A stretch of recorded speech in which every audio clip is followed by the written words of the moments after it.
السلام عليكم ورحمة الله وبركاته.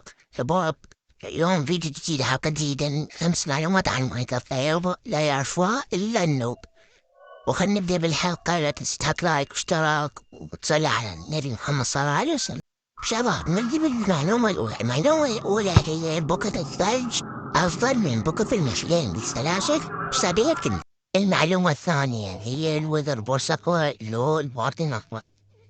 القلوب مع الواردن أكثر، والدمج الأقوى هو مال الوذر بوس. الواردن يعني هو أقوى كان تقريبا باللعبة، وقلوبه كثير، والدمج مالته أقل من الوذر بوس. نسوي تحدي بيناتهم، نشوف لو أنا أقوى من الوذر بوس لو الواردن. شباب الأسبان، انتم بقى شوفوا معاك.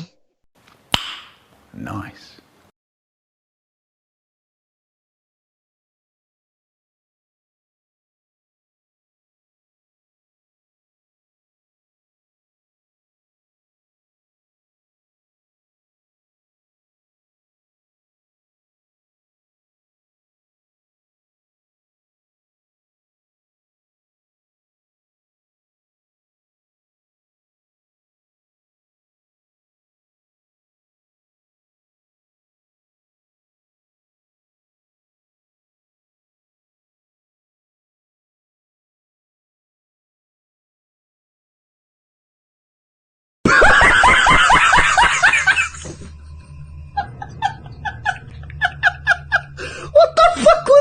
طبعا شباب، بعض الواردن هي دمت مع ضرباتها كلش قوية.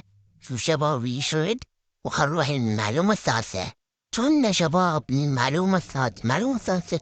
اكو بعض النوب اللي ما يعرفون يلعبون ماينكرافت، او مستواهم تلفزيون اليوم ما يعرفونها، بس يلعبون بيها.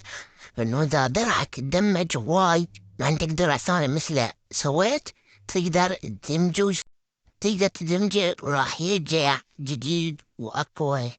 طبعا يعني حاجة يفوت كان كسر خط أحمر مالته، يعني يقدر يروح بدل ما تبيت وحرامات. انت تمجي هذا. هسه شباب راح نجرب قدامكم. راح ندمجه. دمجته هسه شباب، وهاي قدامكم لبسته. صار أحسن، ماكو في دمج. هسه راح معلومة.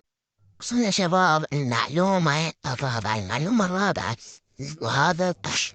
الطش لا تسوي ايه المنجي او طالع من كل مكان عاية وتحط له.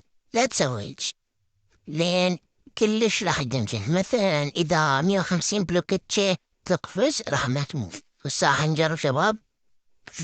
مثلنا واني اكرت قلت ابل فيها اي فاتح. روح المعلومة الخامسة. المعلومة الخامسة كواد.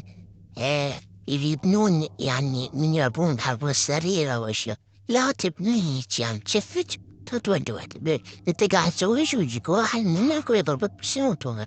هذا شيء خطأ. الصح انت بتركض وتحط هيك قد دورك وتركض. طبعا شباب، خلصنا كل شيء. ان شاء الله استفدتوا من المحتوى. ولا تنسى تدعمنا باللايك، الاشتراك، واكتب تعليقك يشجعني على اسوي محتوى زيادة. واكتب لي شو تريد اسوي لك في الفيديو الجاي. مع السلامة.